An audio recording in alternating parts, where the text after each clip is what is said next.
dalam rangka untuk mengantisipasi terjerumus ke korupsi, ya, kami berkomitmen dengan seluruh direksi maupun komisaris untuk saling mengingatkan, ya, terus kemudian berkomunikasi intensif, ya, terus juga tidak ada sesuatu yang disembunyikan bila mana terkait dengan bisnis.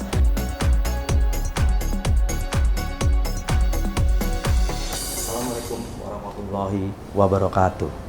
Saya Pamri Hadi Wiraryo sebagai Direktur Utama PT Food Station Cipinang Jaya, diangkat oleh Bapak Gubernur DKI Jakarta pada tanggal 16 Desember tahun 2020.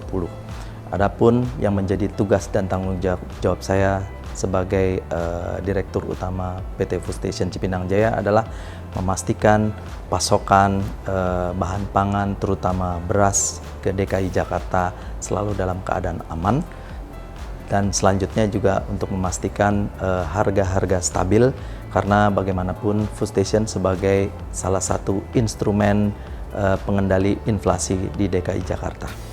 Saya lahir pada tanggal 1 Agustus 1969, tepatnya adalah di Jakarta, walaupun orang tua saya dari Jawa Tengah, namun karena saya lahir dan dibesarkan di Jakarta, bisa dibilang saya asli orang Jakarta.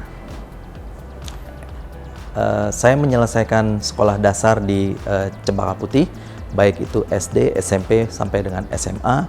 Terus selanjutnya saya mulai bekerja sambil melanjutkan kuliah, yaitu di kuliah perhotelan Sahid Academy.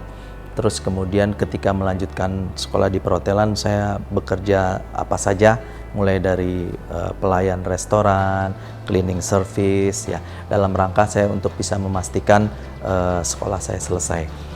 Terus kemudian pada tahun 2010 saya menyelesaikan studi saya di S1, terus saya lanjutkan S2 di Magister Hukum Universitas Erlangga. Karena dengan melanjutkan itu saya berharap mendapatkan knowledge atau mendapatkan ilmu yang lebih besar.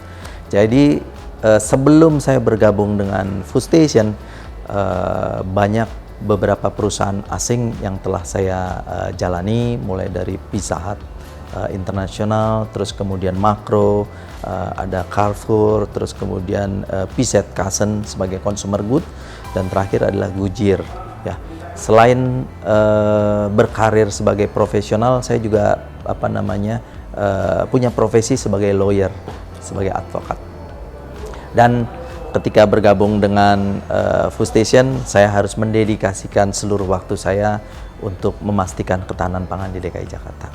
Dari seluruh pengalaman karir saya yang paling berkesan, ya, tentu saja adalah bisa dibilang saya memulai karir itu dari bawah, terus kemudian melalui perjuangan, terus kemudian umumnya kalau bekerja di perusahaan asing itu mereka tidak melihat latar belakang atau ijazah, tapi mereka melihat bagaimana kita mampu untuk melaksanakan tugas, bagaimana kita mampu untuk mendeliver ekspektasi.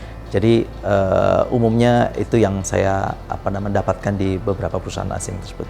Ketika dipercaya oleh Bapak Gubernur untuk menjabat sebagai direksi di PT Food Station, pesan beliau adalah dua.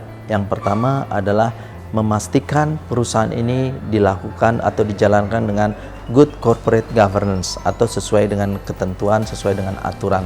Jangan ada hengki-pengki, jangan ada korupsi dan lain sebagainya.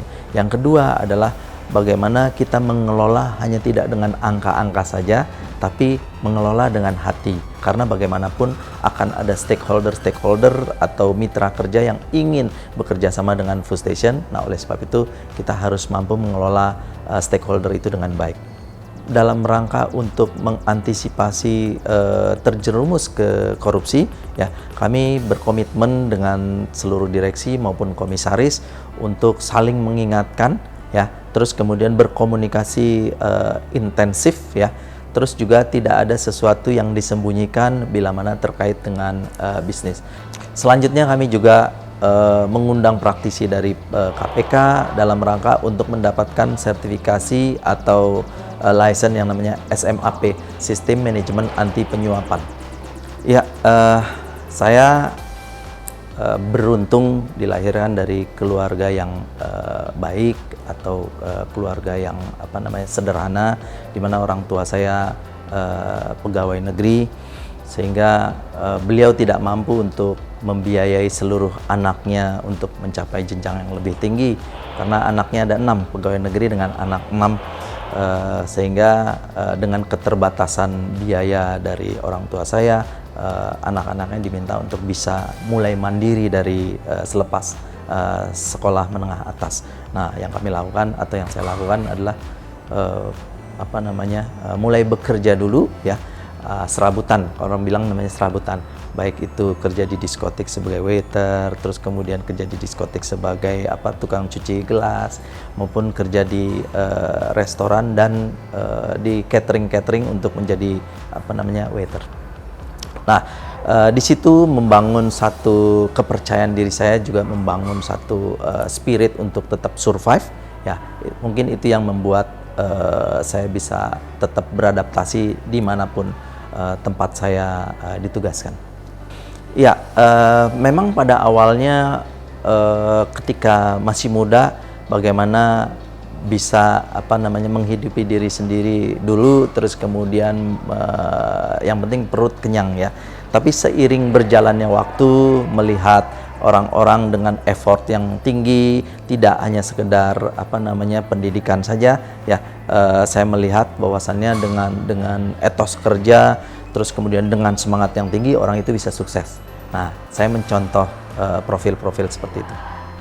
Ya, sebenarnya kisah uniknya lebih banyak adalah hanya mengurut dada ketika orang bisa beli sepeda atau bisa beli motor gitu ya, sampai dengan